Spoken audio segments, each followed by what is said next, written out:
quel que soit le talent de l'avocat, quel que soit son mérite, il ne pourra jamais empêcher la survenue, le travail en amont, le travail de conseil qu'il a effectué auprès de l'entreprise, ne pourra jamais mettre celle-ci à l'abri d'un litige, d'un conflit.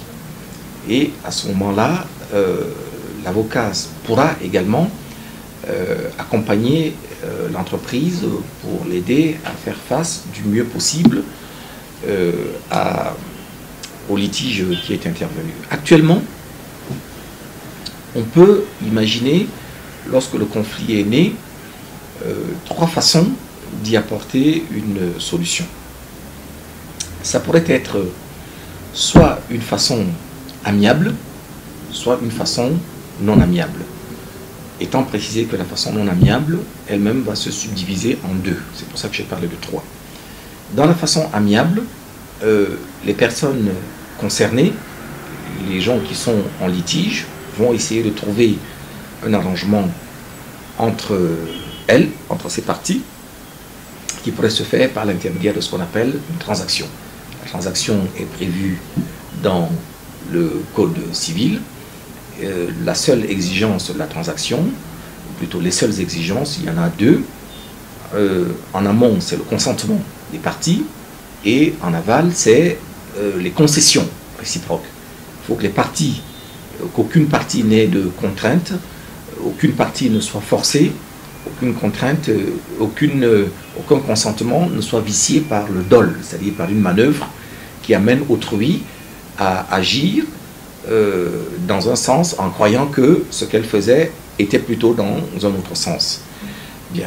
Donc, une fois que cet accord a été réalisé, que les parties se sont fait des concessions réciproques, elles ont le droit de transiger tout à fait librement pour mettre un terme à un litige qui est né, ou éventuellement pour prévenir un litige qui serait éventuellement né.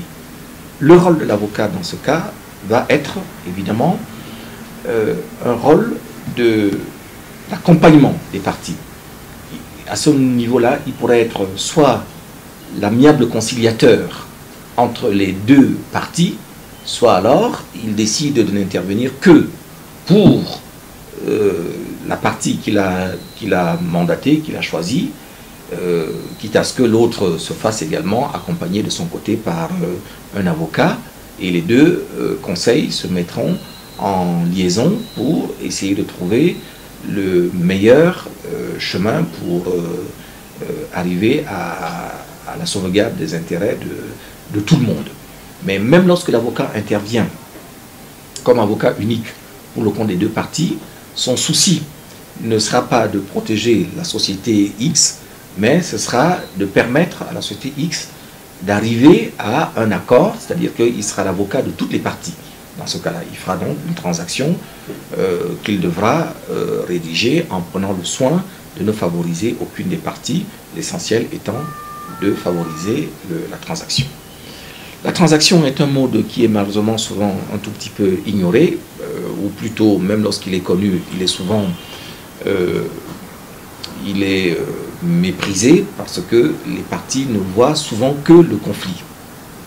Or, la transaction offre un avantage qui est que elle sauvegarde les intérêts des différentes parties sans que un procès ne soit mis sur la place publique avec des noms, c'est-à-dire avec le risque qu'il y ait éventuellement un retentissement défavorable sur l'image. Donc, vous connaissez l'adage qui dit qu'il vaut mieux un mauvais accord qu'un bon procès. Or, la transaction a cet avantage-là de permettre aux parties d'avoir une transaction qui permette de sauvegarder les liens anciens, les liens historiques qui ont pu éventuellement exister entre les parties. Et je pense qu'il faudrait qu'on encourage de plus en plus les parties à faire des transactions plutôt que d'aller forcément au contentieux conflictuel.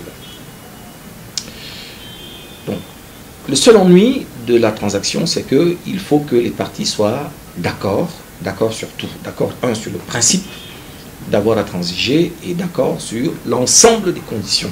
Et il suffirait que un désaccord naisse ou persiste sur une seule des clauses pour que la transaction dans sa globalité ne soit plus possible. Dans ce cas donc, le contentieux devra être mené et engagé. Et ce contentieux devra se faire sous deux angles, peut être envisagé sous deux angles. C'est soit les parties choisissent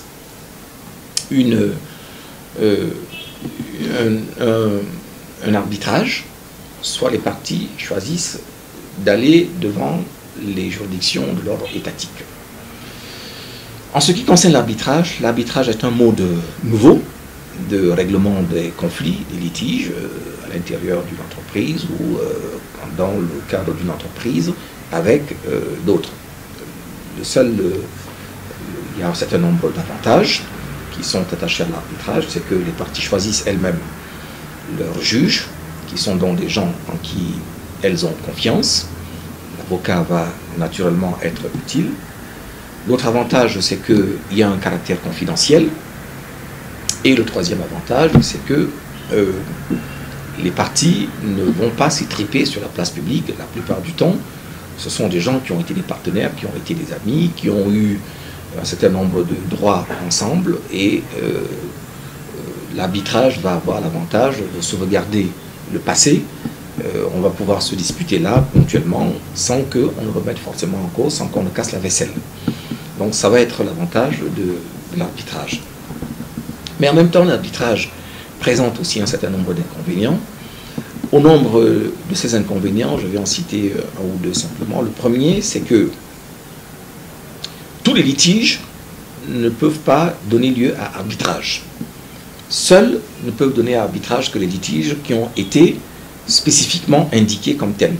Et là, ça tombe bien parce qu'en matière de droit des affaires, mis à part le contrat de travail, c'est-à-dire un litige entre l'employeur et un de ses salariés, tous les autres litiges peuvent donner lieu à arbitrage.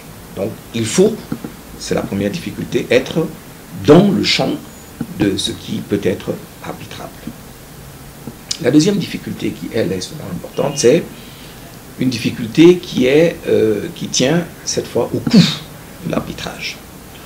Mais là aussi, au niveau du coût, il faut tout relativiser. Parce que la justice ordinaire, dont il va être question tout à l'heure, offre souvent l'impression, mais simplement une impression de coûts moindres. Mais à la réalité, à la fois les coûts réels au niveau de la consignation, les droits fixes et les droits variables, mais aussi souvent les autres coûts induits qui sont illégaux, qui sont payés autrement, pour essayer de garantir une décision qui ne le sera jamais véritablement dans le contexte où nous sommes, font que, à la réalité, le coût de l'arbitrage devient un coût, on va dire, utile. Puisque, par ce biais-là, les parties se sont adressées à des gens qui sont des experts, qui ont une moralité qui a été testée par les différents centres auxquels ils sont inscrits et qui est garantie par ces centres-là. Étant entendu que les brebis galeuses, c'est le centre d'arbitrage qui a pris le soin de les éliminer, de les écarter. Donc l'arbitrage offre de ce point de vue encore une certaine garantie. Le coût, de ce point de vue, devrait donc être, à mon avis, plutôt l'inconvénient du coût, devrait, à mon avis, être atténué au regard de la garantie de bonne justice qui est plus grande en matière d'arbitrage que, en d'autres termes, il vaut parfois mieux avoir payé quelques millions qui sont, eux, réels, sincères, pour garantir que votre droit va être consacré à la fin, plutôt que de faire l'économie en amont de la procédure et se retrouver par la suite avec une décision défavorable, absurde, illisible et incompréhensible qui serait rendue par une juridiction étatique, comme malheureusement c'est très souvent le cas. Voilà donc à peu près pour l'arbitrage. Et il va sans dire que, compte tenu du fait qu'il s'agit d'une justice à part entière, qui respecte tous les canons habituels de la justice, c'est-à-dire le principe du contradictoire, le principe de la bonne justice, l'avocat reste évidemment au cœur du système, puisque c'est lui qui devra agir d'un bout à l'autre. Il peut déjà agir dans le choix du tribunal.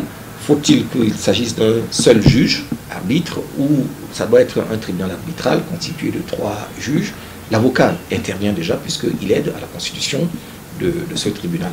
Et dans l'acte de saisine de la juridiction qui a été saisie, l'avocat intervient également. Dans les échanges de pièces et de l'argumentation, l'avocat évidemment est dans son rôle entier, puisque c'est lui qui devra rédiger les différents recours, les requêtes pour la saisine, pour les échanges de l'écriture, les réponses, etc. Et il doit le faire dans les délais qui a été arrêté par le tribunal arbitral, puisque contrairement à la justice étatique, qui parfois n'a pas de délai particulier, l'arbitre va vous imposer un délai, et le délai habituel d'arbitrage se chiffre en mois et non pas en années.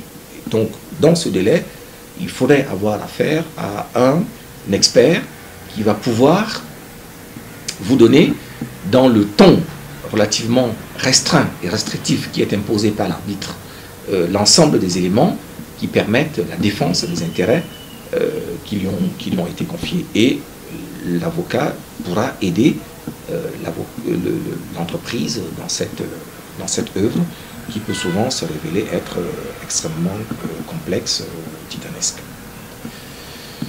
Lorsque les parties n'ont pas voulu un arbitrage, ou lorsqu'on n'est pas dans une des matières prévues pour l'arbitrage, alors là, si on n'a pas pu transiger, on sera obligé d'aller devant la juridiction étatique, qui est organisée en Afrique en fonction de chacune. Il n'y a pas eu, bien que le droit des affaires ait été harmonisé dans le cadre des actes uniformes OHADA, les juridictions, dans leur organisation et dans leur composition, restent encore à ce jour une exclusivité, une spécificité de chacun des États, qui décide donc d'organiser sa justice selon son bon vouloir. Et chacun des États qui composent l'OHADA, les 17 États donc, qui composent l'OHADA, a donc choisi d'organiser sa justice comme il entend. Au Cameroun, les juridictions qui traitent des affaires en rapport avec le droit des affaires, pardon la répétition, sont toujours les juridictions traditionnelles, celles qu'on connaît, c'est-à-dire le tribunal de première instance, en fonction du montant du litige. Lorsque le montant du litige est inférieur à 10 millions, ça va être le tribunal de première instance, et au-delà de 10 millions, ça va être le tribunal de grande instance. Chacune de ces juridictions étant en mesure de rendre une décision qu'on appelle un jugement, qui peut éventuellement être frappé d'appel devant la cour d'appel. On est encore à ce niveau-là au plan national, et ce n'est que lorsque la cour d'appel nationale a rendu sa décision que les parties ont donc désormais la possibilité de saisir par un recours, un pourvoi en cassation, la Cour commune de justice et d'arbitrage qui siège à Abidjan. Sinon, c'est uniquement à ce moment-là que intervient pour la première fois dans le litige la CCJA, qui est donc la juridiction communautaire, qui va être amenée à statuer chaque fois que le litige porte sur l'une des matières prévues, réglementées par l'OHADA, par les actes uniformes. Donc toutes les matières, le droit d'exécution, les contrats, le droit du commerce, etc., le droit des transports, donc toutes ces matières qui sont réglementées par un texte OHADA vont être du ressort de la CCJA en matière de pourvoi en cassation. L'avocat, bien entendu, vous l'avez compris, va également offrir son office, son ministère, pour accompagner l'entreprise dans la procédure, la meilleure procédure possible, et aider l'entreprise à se défendre lorsque les autres solutions n'ont pas été envisageables. Ce sera donc à l'avocat qu'il appartiendra de représenter la société, là, elle pourra le faire, le représenter ou l'assister. Si la société veut toujours être présente par l'intermédiaire d'un de ses organes, l'avocat fera l'assistance, mais sinon, l'avocat a la possibilité de représenter, c'est-à-dire de prendre pour son compte, sur sa personne, la défense de la société, qu'elle devra donc accompagner tout au long de la procédure, c'est-à-dire à l'occasion de toutes les audiences de renvoi, qui sont des renvois mensuels, en temps normal, sinon des renvois à 15 jours, lorsqu'on est dans une matière qui doit aller vite, ou parfois même encore des renvois à 1 ou 2 jours, lorsqu'il s'agit de référer d'heure à heure. Ou, encore une fois, vous l'avez compris, seul un professionnel dont c'est le métier au quotidien va avoir la possibilité de le faire, de consacrer son temps, outre l'expertise, consacrer son temps, et ainsi donc débarrasser l'entreprise d'une charge inutile. Elle pourra se consacrer à faire d'autres choses pendant que l'avocat est ou tous les mois, ou tous les 15 jours, ou éventuellement toutes les 48 heures devant le juge pour déférer à ses convocations et exposer les différentes demandes, les différentes justifications qui peuvent être demandées à l'appui des prétentions que l'entreprise entend faire valoir devant le tribunal. L'avocat va donc accompagner cette entreprise dans la défense de ses droits, que la société soit en demande ou qu'elle soit en défense, jusqu'à ce qu'une décision puisse intervenir. Et lorsque la décision sera intervenue, l'avocat devra également conseiller la société sur le fait de savoir s'il faut aller plus loin, c'est-à-dire faire appel ou pas. Et s'il y a un appel, le ministère de l'avocat va se poursuivre devant la cour d'appel et au besoin, comme je vous l'ai indiqué tout à l'heure, devant la cour commune de justice et d'arbitrage, s'agissant d'une matière qui relèverait de la matière de OADA, droit des affaires. L'avocat l'accompagnera jusqu'à ce niveau en faisant le choix de l'argumentation juridique, en mettant cette argumentation juridique en rapport avec les éléments de fait qui lui sont donnés, les justificatifs. La présentation formelle en matière de droit est quelque chose de fondamental. Vous avez beaucoup de personnes qui perdent un droit, qui perdent un procès uniquement sur la base de détails. Je prends l'exemple, même si votre droit il est parfaitement justifié, le seul fait de choisir l'acte introductif, est-ce que ça devra être une requête ou ça devra être une assignation, est déjà un casse-tête pour celui qui n'est pas un professionnel. Or, l'avocat, c'est toujours, à force de pratiquer, il finit par savoir l'acte introductif d'instance qui sera exigé. Et une fois qu'il l'a fait, il faut, si vous avez omis une mention essentielle, par exemple, au lieu d'indiquer qu'il s'agissait du juge, même si c'est la même autorité, la même personne physique, selon qu'il s'agit du juge de l'exécution, par exemple, ou qu'il s'agit du président statuant en matière de référé ou autre, toutes ces mentions, lorsqu'elles sont ou défaillantes ou mal indiquées, peuvent vous amener à perdre un procès pour une question de forme. Parce qu'en matière de droit, malheureusement, la forme compte autant que le fond.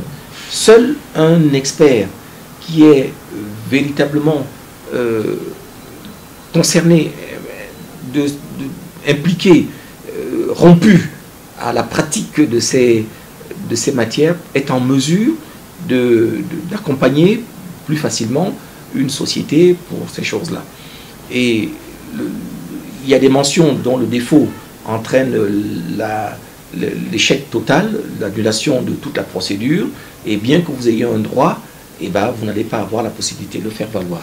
Dans l'accomplissement des voies de recours, il y a des voies de recours que vous pouvez exercer dans un délai de 15 jours, il y en a dans un délai d'1 mois, il y en a dans un délai de 2 mois, et il faut être également un expert, un connaisseur de ces matières-là pour pouvoir intervenir. Donc parfois, même lorsque vous avez un droit qui est un droit réel, qui est un droit incontestable, si vous ne l'avez pas exercé dans un délai particulier, dans le délai qui est prévu par la loi, vous risquez de vous retrouver à le perdre purement et simplement. Et quand on sait que parfois un droit, ça porte sur des sommes qui sont des sommes importantes, qui se chiffrent en millions de francs, il est important parfois d'avoir quelqu'un qui puisse vous accompagner. Et c'est en cela que un avocat se révélera être un professionnel, un accompagnant utile, indispensable pour vous permettre d'avoir la matérialisation, la concrétisation des droits qui sont les vôtres et qui vont simplement être consacrés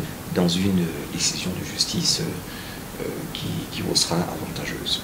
Et une fois que vous avez obtenu votre décision de justice, encore va-t-il falloir obtenir son exécution. Encore une fois, l'avocat, par l'orientation qu'il va donner à l'agent d'exécution, comme on l'appelle désormais, ou à l'huissier de justice, qui est aussi d'ailleurs un agent d'exécution, l'orientation, le pilotage stratégique de l'avocat pour lui permettre d'entreprendre les bonnes actions, les bonnes opérations, les actions de sauvegarde, les saisies conservatoires, les mesures d'exécution forcée ou volontaire, etc., la réalisation d'un certain nombre de garanties qui lui ont déjà été accordées. Seul l'avocat peut piloter cela et permettre à la société de recouvrer ses droits, parce que beaucoup de droits sont souvent des coquilles vides, parce que les décisions de justice ne peuvent pas être réalisées, ne peuvent pas être exécutées, simplement parce que le débiteur a organisé son insolvabilité. Or, un avocat prévenant aura pris la peine de sécuriser les droits qu'il va pouvoir obtenir par la suite, lorsque la décision lui sera rendue et que la décision sera définitive et exécutoire, lorsqu'il a cristallisé les droits de son client en réalisant les opérations, les bonnes actions, les bonnes procédures, il pourra réaliser plus facilement les droits qui lui ont été accordés. En gros, il s'agit d'un domaine dans lequel il faut faire face, le droit des affaires et le droit des professionnels qui sont rompus à la tâche, qui savent exactement ce qu'ils doivent faire. Mais, quelle que soit leur expertise, ils pourraient éventuellement se retrouver à ne pas voir leur qualité, leurs compétences mises en évidence s'ils n'ont pas un conseil qui les aide à prendre les bonnes décisions, à leur donner des informations qui leur permettent d'avoir les bonnes décisions, ou lorsqu'ils sont attraits devant les juridictions, s'ils n'ont pas eu un accompagnement efficace pour leur permettre de gagner du temps, ou alors de maximiser les chances pour obtenir un meilleur potentiel, une meilleure probabilité de gain, et à la fin, lorsqu'ils ont eu la décision, leur permettre de voir exécuter dans un sens qui leur est favorable la décision qui a été rendue dans leur intérêt. Or, l'avocat sera toujours professionnel, qui permettra à l'entreprise de réaliser toutes ces opérations dans un intérêt qui lui sera largement profitable.